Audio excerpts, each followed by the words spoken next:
Hi, Clutter Fairy fans. Welcome to the Clutter Fairy Weekly for September 22nd, 2020. Happy fall. I'm your co-host, Ed Gumnick, and I'm speaking with Gayle Goddard, professional organizer and owner of the Clutter Fairy in Houston, Texas. Hi, everybody. The Clutter Fairy Weekly is our weekly webcast and podcast where we talk about all things organizing, and we try to bring you the things that you want to hear. So we go through all the topics that you make on our social media channels and glean our topics from there. And this week is the last of our series about all No, things. second to last. Second to last. We have one Sorry. more. Okay, sorry. Okay, back to you. Okay, if you're joining us in the Zoom meeting for the first time, you can share your comments and questions via the chat, and I'll try to keep up with them and to make sure Gayle addresses them before we move on to another topic. You can also use the raise hand feature to let me know that you'd like to ask a question or make a comment yourself via audio or video. We are streaming live on Facebook, so you can also share your questions and comments there, and I'll relay them to Gayle. And during the live webcast every Tuesday, you can talk to us directly by calling 669-900-6833.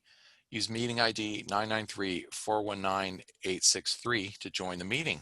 We're going to start today with responding to a comment from a viewer. YouTube viewer and frequent commenter My Imaginations UK writes, I normally love your videos, but the mantra stuff reminds me of the New Age law of attraction stuff where you speak what you want to manifest. I've seen many go down that route and they are miserable. I can say my closet is tidy and my clothes are organized as much as I want, but if it's not, I'm just teaching myself to be in denial. Gayle, what do you think about that? Thanks a lot for that comment. And I wanted to start my response by saying, you're right. We definitely didn't mean to imply that making meaningful changes in your life is a matter of simply speaking or wishing the changes you want into existence out of nothing. But I realized that we may have been a little sloppy in the way that we reframed the psychological technique we're advocating.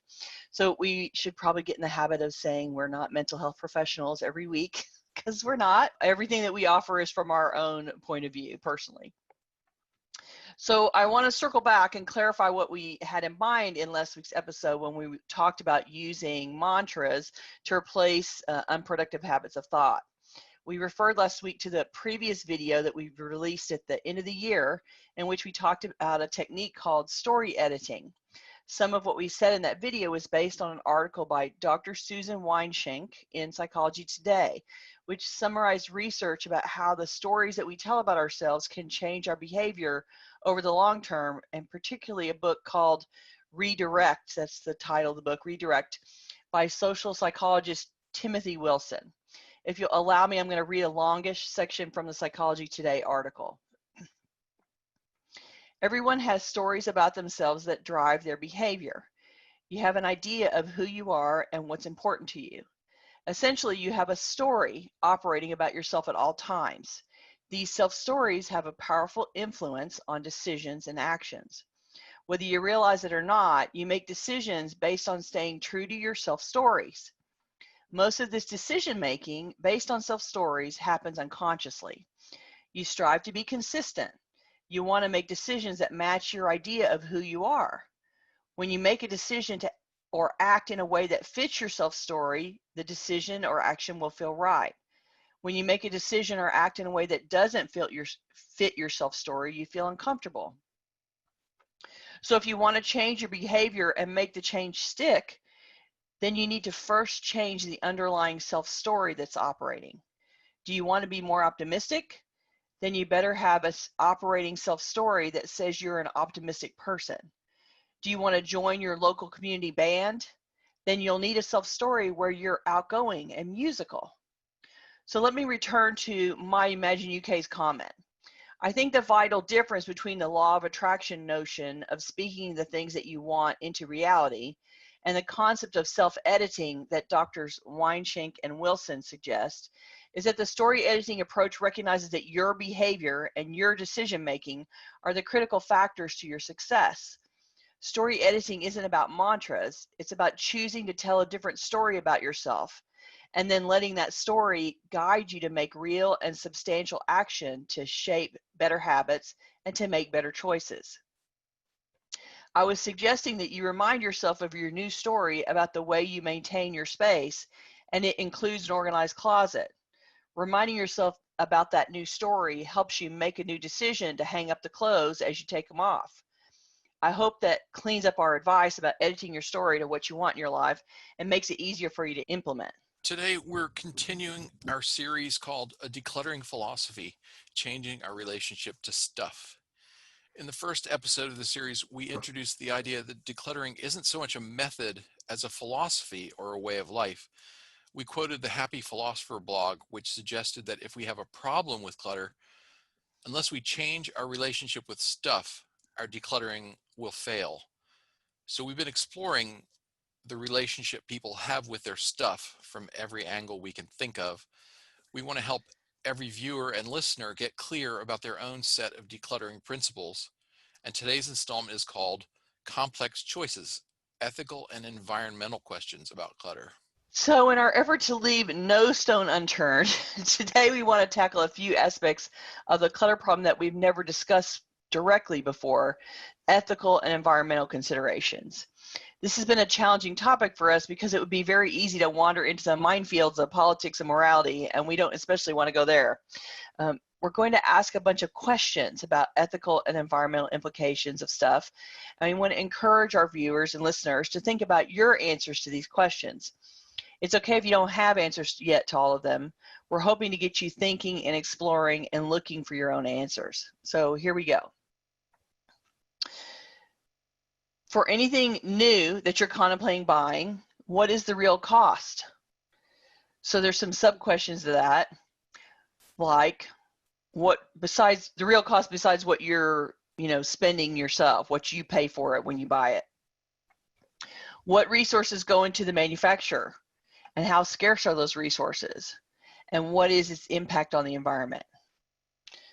What's the expected useful life of the item? How difficult would it be to reuse, recycle, or dispose of the item? Who made it? Were they paid fair wages? Did they work in conditions that protected their health and safety? What's the item made of? Are the materials sustainable, meaning can they be replenished without doing permanent or irreparable harm to the environment? So that's one concept of, you pay the sales price ticket on the item that you buy, but that's not the only cost baked into that item. It's not just how much money you outlay. There's some stuff behind the scenes related to the item that might impact your choice about buying. Here's another environmental question, ethical question really, that this one is ethical. What's your responsibility to the people who want to dump their stuff on you, either as inheritance or gifts to you? My thoughts about that are, once it becomes yours, it's your object that you can make decisions about. But a lot of people gift things with the intention that the person that's receiving them is going to carry on their wishes instead of they give it to you and then now you get to decide what happens next. And after you pass away and you let somebody inherit your stuff, you can specify in your will how things are, this money's supposed to go to this organization, this brooch is supposed to go to my daughter, this piece of furniture is supposed to go to my grandson. You can specify the distribution of the items, but after that, you are giving ownership, and you have gone to God. You are giving ownership to the person who receives it, and so it's not appropriate for you to attach further weight to, I don't know how to say this exactly, but it's the idea that you can't tell them, you get this and you have to do this with it forever and ever, amen. Like you can't lock people into what you want them to do with it after you're gone. So while it feels like that's true, it does sometimes feel like I have inherited this stuff from my mother and therefore I must do with it what mother tells me to do, even though she's no longer here. I think that the real truth is, once it's passed, it is now your object to make a decision about, and recognizing that grandma may have willed you the diamond ring, but now you own the diamond ring and it's up to you what you do with it at that point. And people struggle with that. They feel a sense of like they have to honor somebody's wishes that came before.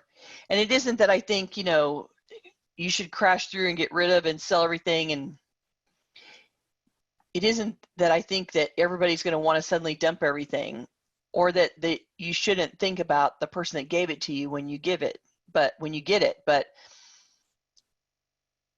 you also don't want to be burdened with the expectations of someone who is no longer there. And I think that hangs people up a lot, actually. And, what are you going to do about it? I think shifting how you think about it is the important point there. So let's flip that on the other direction. So what is your responsibility to the people who will inherit your stuff? This is a good one to think about. So you want to be able to leave them information about what you have and what the value is, whether that value is monetary or whether that value is the sentiment that you feel about the item. If you want them to know that this came from great-great-grandfather Fred, then you need to give that information to them in some way that they will have it after you're gone. That's a responsibility to consider. There's details that you know about stuff, and those details, if you want them passed along, it's your responsibility to make that information available. Another responsibility about people that are going to inherit your stuff, we've talked about this before, that you don't want to leave them with a huge clean-out burden. But instead, you want to thin down your possessions to the things that are important to you or that you think are going to be important to them. You don't want to leave them room after room stuffed full of untouched, unknown contents. You should know generally what you have in all the areas of the house, in all the rooms. You should have some idea and have gone through what's there and made conscious decisions that the stuff in this closet is stuff that needs to stay in this closet, not this closet has been stuffed for the last 25 years and no one's ever dug it out. You see the difference? I think it's important to filter out what's become unknown and make sure that what you leave to the people that are going to clean up behind you is stuff that you know about and care about. I think when you're talking about what you're going to leave behind, it's also important to think about the platinum rule. Are you familiar with the platinum rule? No, please elaborate. The platinum rule is do unto others as they would be done unto, meaning you should be keeping in mind what people want and expect from you, not just I want so-and-so to have this thing, but does so-and-so want this thing? And have as many of those conversations as you can while you're around to have the conversations. Right? Well, and your parents did that when they were cleaning out their house. They were like, y'all come and take things that you want, like put your stickers on or whatever. I think people try to get their family members interested in claiming things.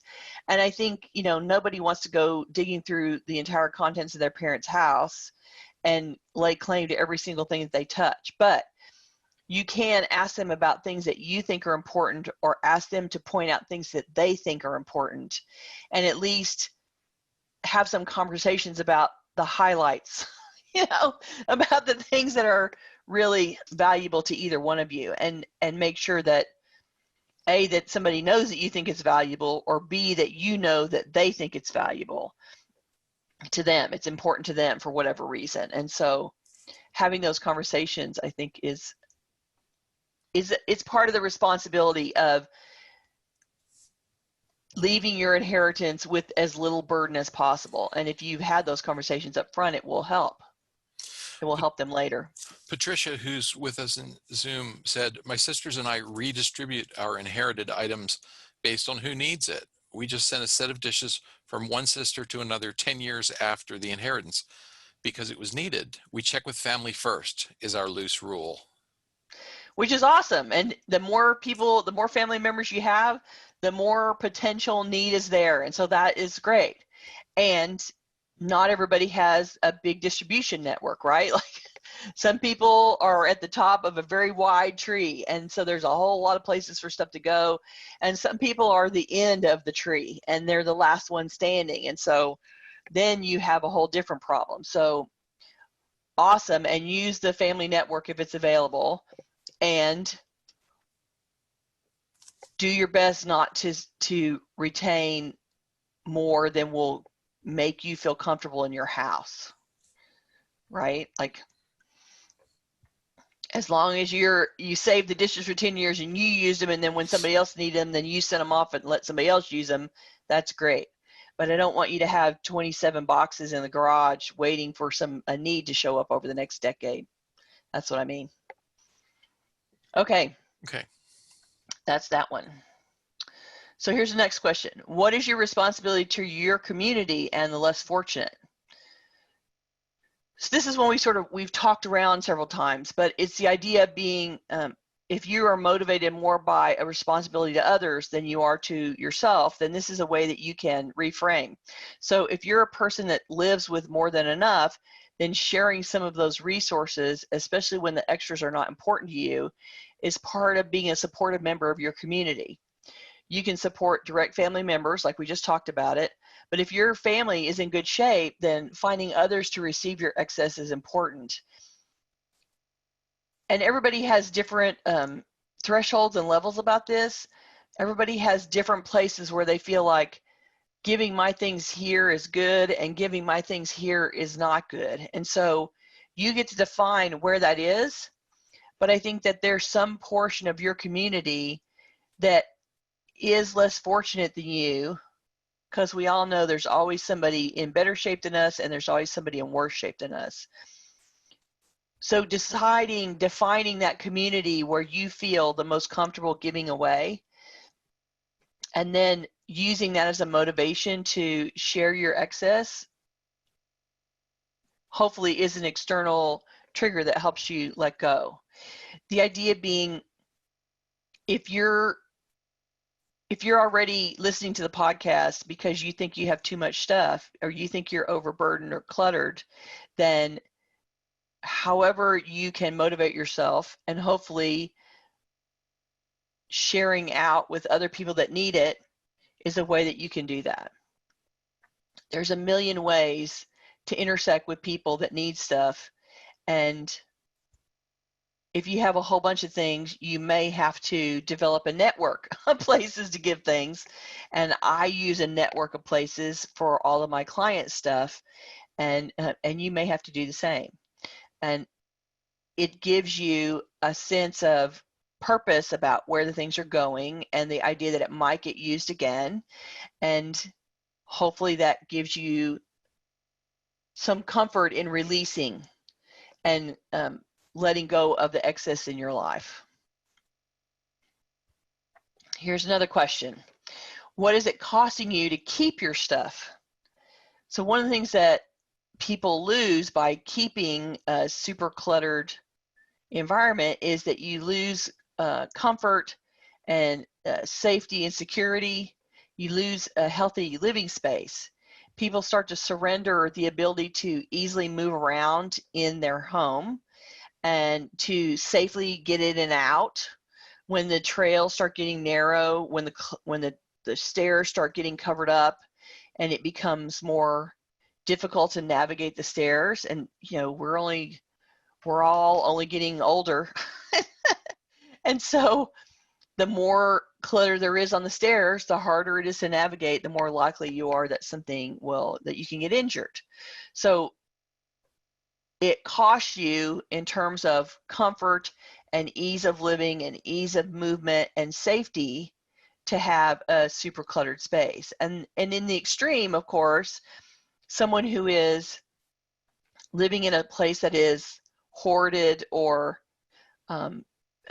really too crowded to properly clean, then you're living in a space that is generating mold and mildew and bugs, and in the extreme it starts to be rodents getting into the house and things that are not good for your health. And it affects the air that you breathe. The stuff that you have starts to affect the air that you breathe because it attracts bugs and rodents and dust, and you can't clean properly. And so I've been into lots of places where the kitchen, for instance, is not being cleaned properly. And so there's lots of food residue on counters and on the floor. There's trash cans that are overflowing, and then there's sort of food waste or gradu stickiness around the trash cans and on the floor. And that environment now is starting to become a health hazard at some point. You've crossed the line from I can keep up with it and clean it to I am walking around and living in a place that has biohazard in it. And so at an extreme end, it can start to be life-threatening. And you don't want to be living in that environment. So that's one of the costs of keeping all the stuff, is that you start to physically affect your environment and the safety of living in it. And that's the one that we worry about the most. It's also, it affects your peace of mind. If you feel trapped living with too much stuff to manage, then people find that really affects their peace of mind and their mental health. It costs you storage fees if some of that stuff is in paid storage. A lot of times, in order to keep things, people go out and rent storage units, and then they go and park the stuff that they don't want to give up in the storage unit, and then it's costing you a bunch of money to keep the stuff and not make decisions about it, and that money racks up really, really fast. People that get addicted to storage units as a concept, they think about the monthly fee, but they don't think about the accumulation of cost of over a year, for instance. So it's going to cost you $120 a month to have this big storage unit, but over a year, that's thousands of dollars. So it's really, there's an expense to storing it and not making a decision and not letting some of it go. And it's going to be expensive. Another cost of keeping this stuff is that maybe your social life is messed up. Because if your stuff is isolating you from interacting with your family and your friends, if you've gotten to the place where, your kids will not let the grandkids come in the house because they don't feel like it's safe, then you may be surrendering some of your social life. If you're too embarrassed for your friends to come over, then maybe you don't get to see your friends as often, and you don't get to have a social life. And that's going to affect your physical well-being and your mental well-being as well. So those costs all affect, the cost of keeping stuff are all affect you and your environment and your health. And Frankie is now joining us. Say hello, Frankie. So what's it costing the people who could use your unneeded stuff? So there are people out there that might need some of the stuff, and they're living with greater stress, worrying about their family's needs and suffering from a lack of resources, and they're having a lesser quality of life. And if you could offer some of your things, then you could be relieving some of their stress and relieving some of their suffering and improving their quality of life. And so it costs them for you to keep your unneeded stuff, is what I'm saying. Before we go too far from the topic, Lise on Zoom said, my mom could have bought a house with the money she paid out for storage. Right. And it's quite amazing how quickly it adds up, and how, they design that so that you don't think about it very much. They give it an innocuous name so that when it appears on your bank statement, it doesn't say storage. It says something, very innocuous, so that you're not reminded that you're paying money out every month. They set it up as direct debit. So it happens automatically, and it's as obscure as possible. And they do that on purpose because they make money by you forgetting and ignoring. And it's a very insidious thing. And I had a client years ago who, her mom died, both parents had finally died, and she had to empty out a house. And there was a bunch of furniture that she was sure was worth a whole lot of money, and she didn't want to deal with it. So she put it in storage, and then she paid storage fees for 10 years. Wow. Which was tens of thousands of dollars by the time she got done. So she repaid for the items like 17 times in storage fees. And if she had just given it away in that moment, she could have helped somebody who needed it, who could use the furniture, and she could have saved herself $17,000. I mean, it was unbelievable. And then she paid me to arrange to sell these things, which I did. I went and met people at the storage unit, and I posted these listings and did all this work. And basically, the money that she made on the furniture, she paid out to me in cost to get it done. So I handle it for her. Her only decision was it was time to sell the stuff. She got rid of the furniture, but she didn't make any money on it. It was totally that she didn't want to face making a choice about her parents' furniture. And it cost her 17 grand to think about it. And so, you can, the storage company was happy to keep taking her money and not reminding her she was spending it. And apparently her monthly budget could absorb it without a problem. And so she did it, and it was a huge, huge cost in the end. It was a big lesson.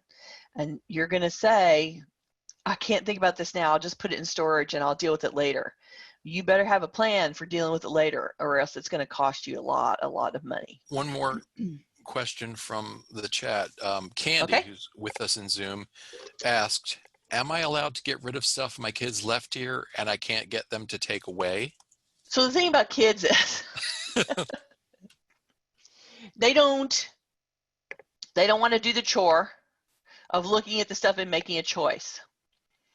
And they're like, oh, mother is giving me a chore and I don't want to deal with it. And the likelihood is there's probably a few things in there that they care about, but mostly it's stuff that they left behind when they left the room and went on and started their life because it wasn't important enough to look at. And so they don't remember the stuff mostly. They don't want to do the chore to look at the details. And so I would take some photos in this wonderful age of internet. You can take photos of the stuff and send them photos and have them, they'll look at the photos and go, oh, I forgot about that teddy bear. Please save that. There will be one or two things that they want to keep, and the rest of it, they'll be like, oh God, whatever. So you can just sort of send them a series of photographs, and don't send 20 at once. Take a couple, wait for a response. Take a couple more, wait for a response. And you don't have to do it all in one sitting, of course, but I think that's the best way. And you can sort of send, if you have more than one kid's stuff, you can be sending 2 photographs to this kid and 2 photographs to that kid and waiting to see what they say. And if they look at the picture, they can open it up and see the contents. And if they can say, yeah, I don't want any of that, then you can give it away with a good conscience and not worry about it. And then they'll forget about it, and it won't be a problem for you anymore. It won't take up space for you. And if they actually see something in the photo that they care about, they will tell you. I've watched people do this, and the kid will write back and say, I want that one thing in the corner that that yellow thing over there. I want that. And please save that. And then, oh, Mom, I don't care about the rest of this stuff. Let it out. Let it go. And so you'll get some verbal permission, and then you're off the hook and you can let the stuff go. Gosh, and you can even put it in terms they'll understand and ask them to give it a thumbs up or a thumbs down when you right? text them and ask for an emoji in response to let you know whether to keep it or not. And don't be surprised if you get an eye roll emoji. Shirley asked, does a charity pick up from a storage unit? That's a good question. Most of the charities, when you're scheduling appointments for pickup, they're not definite times. But if you, for instance, were You might have to hang out there for a few hours. Right. Or if it's a big company, then you might have to hang. It's like, Comcast will come between 2 and 4, right? So you'll Salvation Army will be there between 6 and 10. But if it's if it's a small, like if you go for a small organization, you go find a church that's doing a refugee program and they have a guy with a pickup truck that comes and picks up stuff, then you can probably make appointments that way. So it depends on who you're donating to and what their resources are. They have some volunteer at the church that's going around and picking up stuff when people need them picked up. That's a different ball of wax than I'm calling Salvation Army and trying to get a scheduled appointment for disabled vets to come by and pick it up. So that's a matter of deciding who you're going to donate it to and how much flexibility they have because they're small. There. Yeah. On the subject of donating, Patricia mentioned the Women's Center in Houston is a great place. They need everything, and it's particularly nice to have some pretty things to go with the necessities when they've had to leave everything behind. I helped a childhood friend clean out her mom's house, and it made it much less painful to know how much mom's cute things would help someone seriously struggling. Right. Which is why a women's shelter is on my list of donation places for my client stuff, because I can reroute personal care products and women's clothing to some place that has a steady stream of people that need it. And so it's one of the things that I do. Yes, Frankie. Yes, hold on. Frankie wants to say hi. Frankie, we're in the middle of a Zoom right now. You're not helping me. Okay, so the next question is about landfills. When we talk about throwing things away, is there really such a thing as a way? So Ed pulled up a statistic which said, in Australia, 85% of fast fashion ends up in landfills within 1 year. So until there's a better way, removing trash and all the associated health hazards that go with trash is important for your health and standard of living. We don't want to add to the landfills, but the trash exists, and better that it's congregated in landfills than in your house.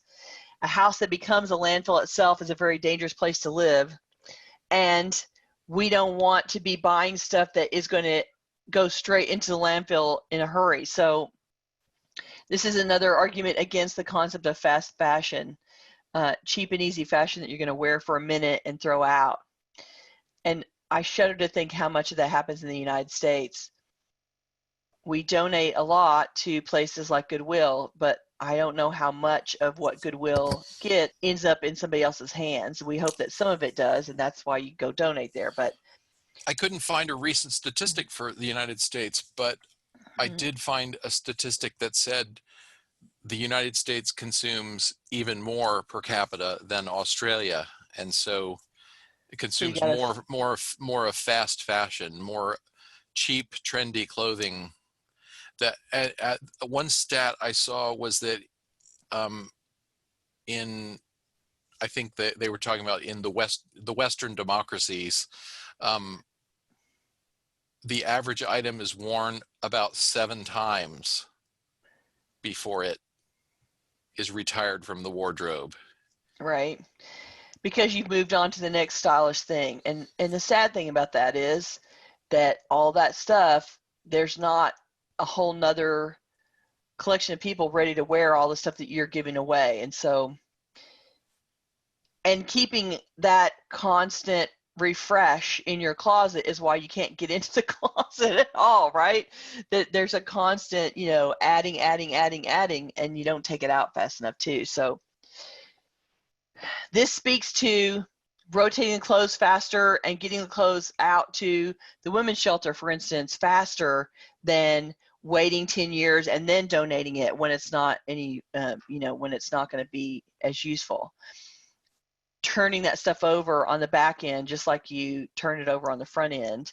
And then thinking about how you shop and what you buy, and resisting the impulse to just buy because it's trendy and cool, I think is the other thing. Like, you want to change the behavior on the front end when you shop, and then you want to churn the stuff faster on the back end so that there's a potential that it can be worn by 7 times by somebody else down the road besides you. Is an important thing to aim for. Well, and ultimately, one of the problems is that the quality of really cheap, trendy clothing is so poor that it doesn't have a lot of usefulness for someone else, it falls apart quickly. it's falling apart. And Catherine, who's with us on Facebook, said making denim jeans takes up a lot of resources, and that's a key point as well. Besides thinking about where the fast fashion has to go when you're done with it, a lot of it is cheap because we're not paying the real cost. We're not paying a cost that includes the damage to the environment, the amount of water it uses, the amount of waste material that is generated in the manufacturing, the amount of stuff that gets dumped into waterways, and so forth. Yeah, all that. So it is all arguments about if you want to modify your behavior based on how you affect the planet and how you affect the residents of the planet, then this is a point of view that might help you, deal with your clutter differently and shop differently and whatever works for you, basically. And along that same line, when we buy cheap stuff that's manufactured in China, what are we supporting? So substandard wages and bad work environments, among other things. This stuff is cheap because the people supplying it are using the cheapest labor and the cheapest facilities, the most dangerous facilities to make it. And you're getting a deal because they're monetizing somebody else's suffering. They're making it cheap by letting somebody else suffer to make it cheap for you. And so really inexpensive things manufactured overseas, you're paying for someone else's pain and suffering at work. And sometimes that's more of a cost than you want to pay when you buy something. So, if the item's inexpensive, what corner did the manufacturer or the retailer cut to deliver that price? That's really what we mean. The reason they go overseas is because people are allowed to pay lesser wages there, and they have labor laws that are not as great as ours, and they go to a lot of trouble to keep it cheap and easy, and they do that at the expense of the people that are working for them. And that's a baked in cost of things that you buy that are super cheap from overseas. Okay, so what's our responsibility to the other people who share our space? This is another environment and ethical question. It needs to be safe and healthy living space for everyone, with all the residents being able to physically navigate without getting hurt or getting trapped in an emergency. One of the things that comes to mind is I was watching a Hoarders episode once, and it was a husband and wife, and the husband was the hoarder, and so there was a lot of places in the house that were very difficult to navigate, and there was a lot of debris on the stairs. So there was things stacked all up on every stair, all the way up one side of the stairs, and a very narrow pathway down which they were going up and down the stairs in the house. And at some point, the wife slipped on something that was on the stairs and tumbled down the stairs and broke her ankle really badly. And so she suffered physical harm because he was hoarding their environment. And that's the extreme example, but this is part of your ethical responsibility to the other people that live with you. If the house is crowded and difficult to navigate, you're not the only life that you're risking. You're risking other people's lives as well. Others are affected by giving up living space to stuff, and what may feel like a cozy and secure tightness among the things to you may feel cramped and claustrophobic to somebody else in your house. So sharing your space means compromise about breathing room in the space versus coziness or safety. And no one is going to be 100% the same. And so if you live with someone else, you will need to compromise. And it won't be exactly how you want it all the time. And it won't be exactly how they want it all the time either. But everyone should be, from an ethical standpoint, everyone should be trying to compromise on some level, and not.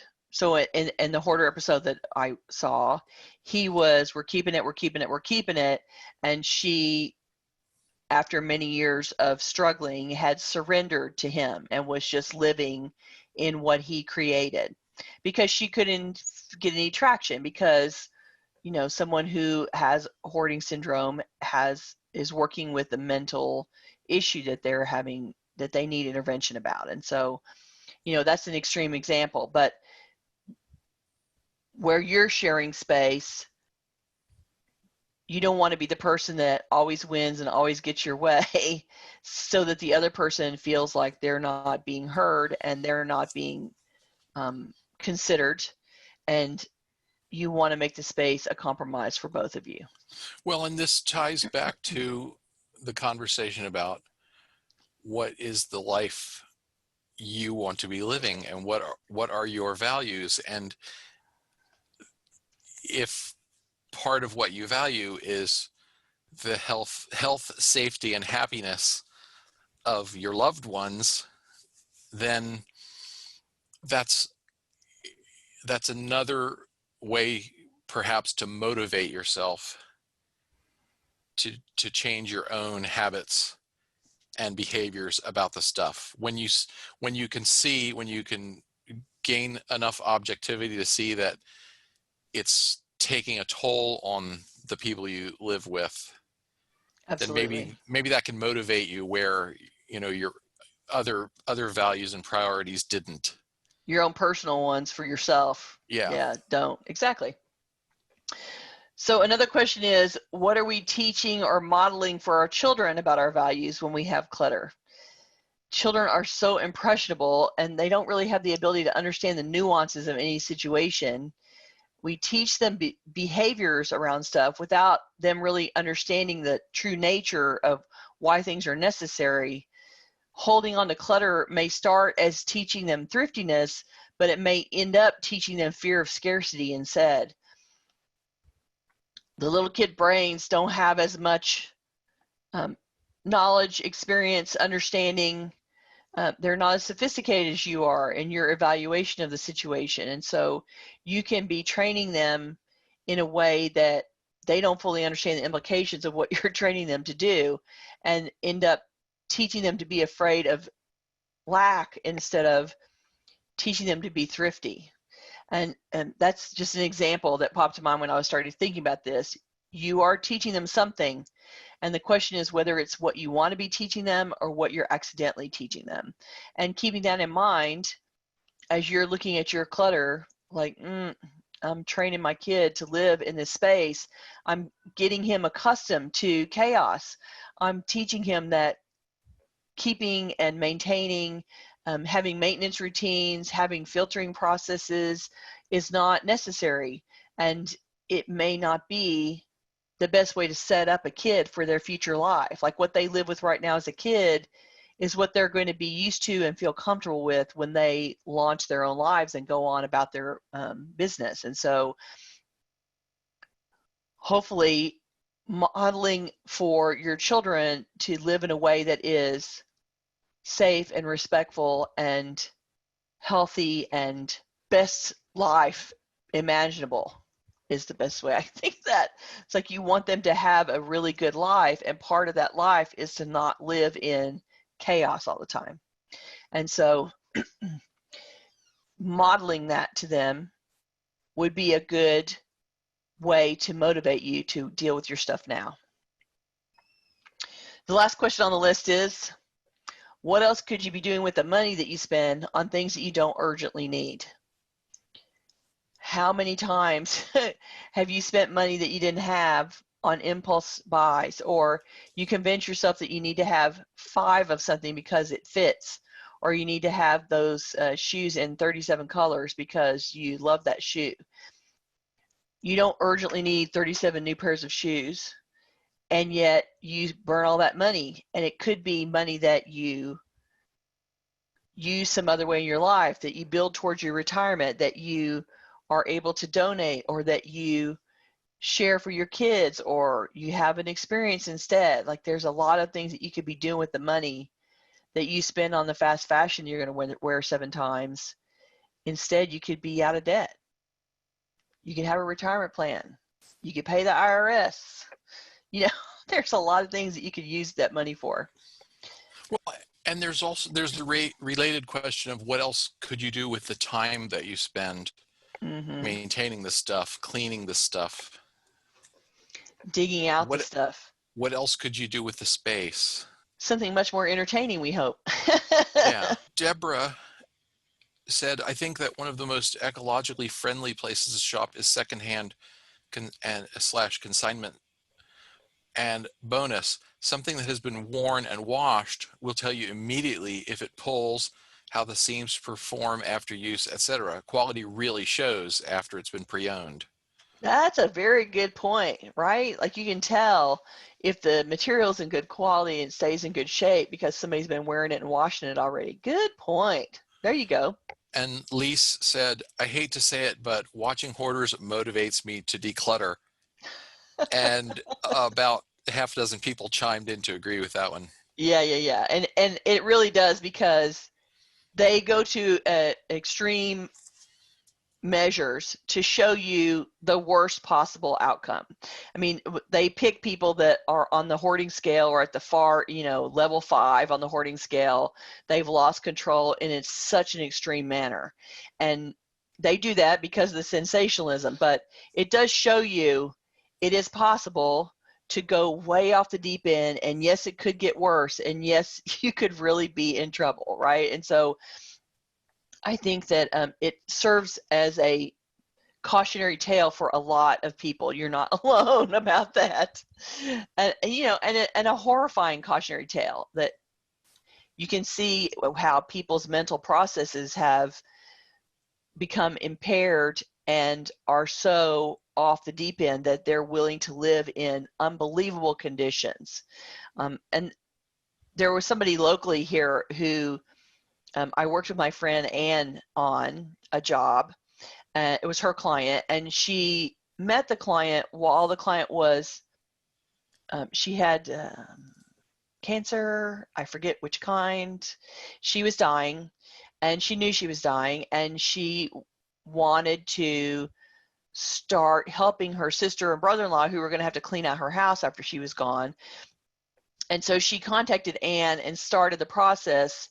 And then right about the time that Anne was negotiating to begin the job, the client went into the hospital. And so then she was really incapacitated and could not trigger the job. She couldn't trigger the starting of the job. And so basically what happened was Anne went on hold and the woman died. And so that the sister and brother-in-law came back to Anne afterwards and said, okay, now she's passed away, and now we got to clean up this house. And she tells us that the will's in there, and there's a bunch of money orders, savings bonds in there, and there's a bunch of guns in there, and there was things in there that were valuable that were stashed in amongst this hoard.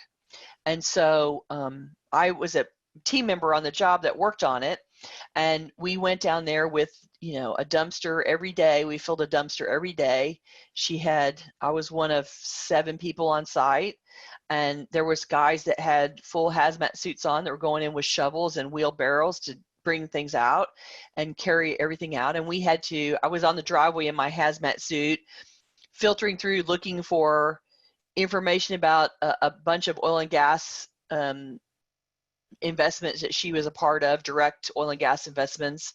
And then we kept finding little envelopes with money or savings bonds, and we had to go through every piece of paper because the stuff was buried in the mess. And there was evidence of bed bugs on the bed, and there was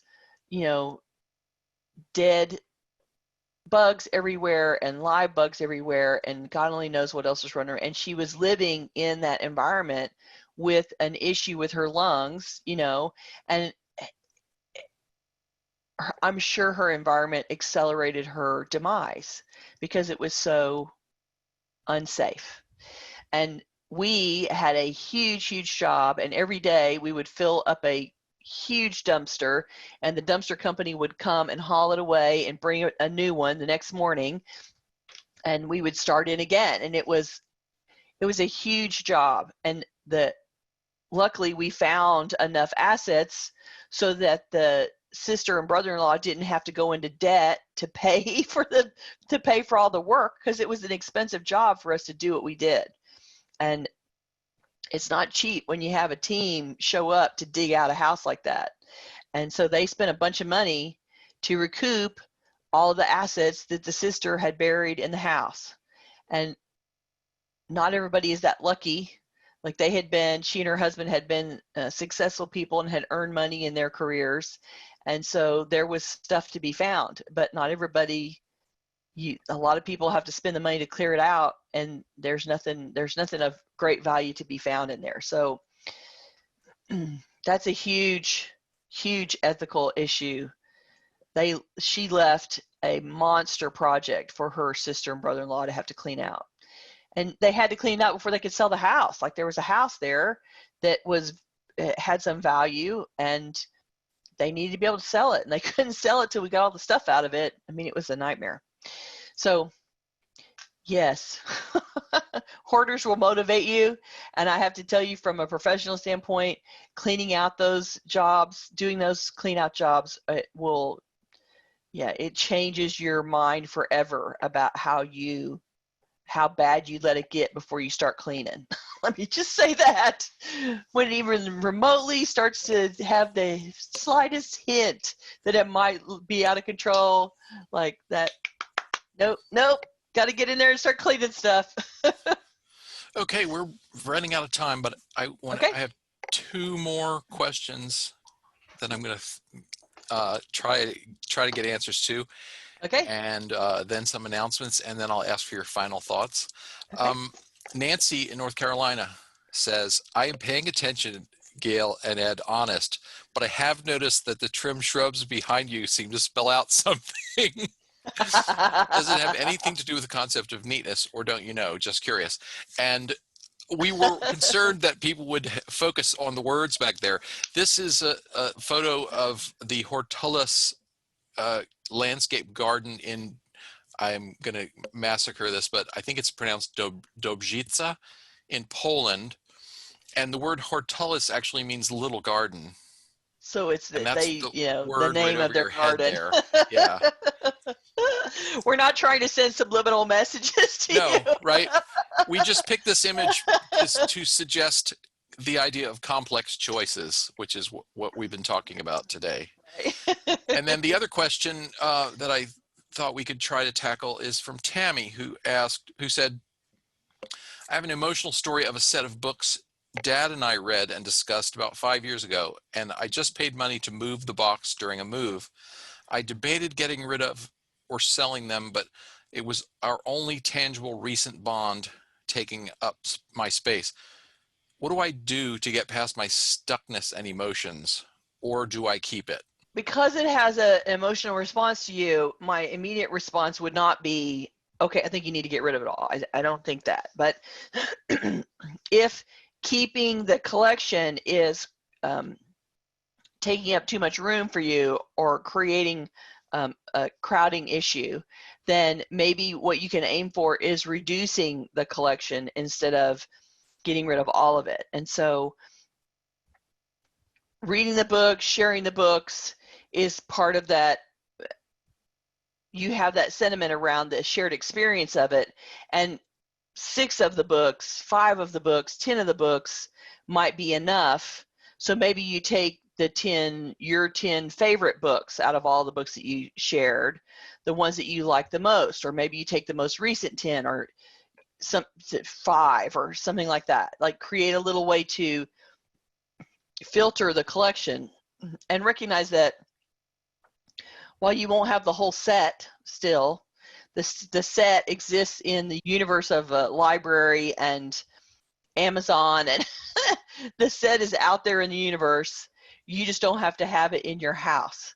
And so keep a few that remind you. And I think that there's probably going to be titles that, like, that story you liked a whole lot better than this one, or that one you really remember, and this one not so much. You remember the plot line of this one and not that one, that kind of stuff. Pick the ones that have a little bit more juice for you, and then let the rest go out to the bookstore and let somebody else start the series. Maybe that's the deal. It's like you take the last 10 and you give the first 20 to the half-price bookstore and let somebody else have the joy of starting the series just like you did with your dad. Ultimately, the issue of being attached to stuff and being stuck about that is you are having an emotional response because it reminds you of an experience, it reminds you of a person, and you really just need the representative sample. We've talked about this concept a lot. You just need the representative sample to give you that reminder to keep you attached to that feeling. You don't need the whole collection, you just need a portion of it. And so picking what portion is okay for you and letting the rest go is a stair step to finally letting it all go some other time. Right now, it still has a lot of emotional resonance, and so keeping a representative sample lets you keep that sentiment and not live with all the stuff. There. Okay, we are way over time, so I'm going to keep the announcements very short and then ask for your final thought. Okay. I want to thank Stephanie and Nancy, our newest Patreon supporters. If you would like to help us out with our projects, you can become a supporter by visiting cfhou.com/Patreon. I'm going to skip the rest of the announcements other than to say we're meeting next week, the same time, Tuesday, September 29th. We'll wrap up this series on a decluttering philosophy, changing our relationship to stuff. We're going to see if we can put all the pieces together to come up with practical approaches to bring our spaces into better alignment with who we are and the lives we want to live. Okay, your final thoughts? So these ethical and environmental questions are ultimately designed to give you another strong motivation for decluttering. If taking care of yourself isn't enough to get you going, perhaps taking care of others will motivate you. And a lot of people find responsibility to others super motivating. So if that's your love language, if that's how you get going in the world, then let's do it from that point of view. We're all passionate about different things, and this point of view is a way to inspire you to take action when a more self-care point of view doesn't do it. Use these questions to give more emotional value and purpose to your organizing and see if that helps you get going. Think of the good you could do with the money you save when you stop shopping for things you don't actually need. You could get yourself out of debt, save for retirement, or donate to your favorite cause. All as a result of changing your behavior around acquiring and disposing of the stuff. That's my thought for today. Okay, thanks. All right. Finally, we love to hear from you, so please send us your questions, comments, and topic suggestions in the YouTube comments, on Facebook, or anywhere that you find us. And you can always reach us through our website at clutterfairyhouston.com. We're so glad you came, and we will see you next week. Thanks, guys. Bye. Bye-bye.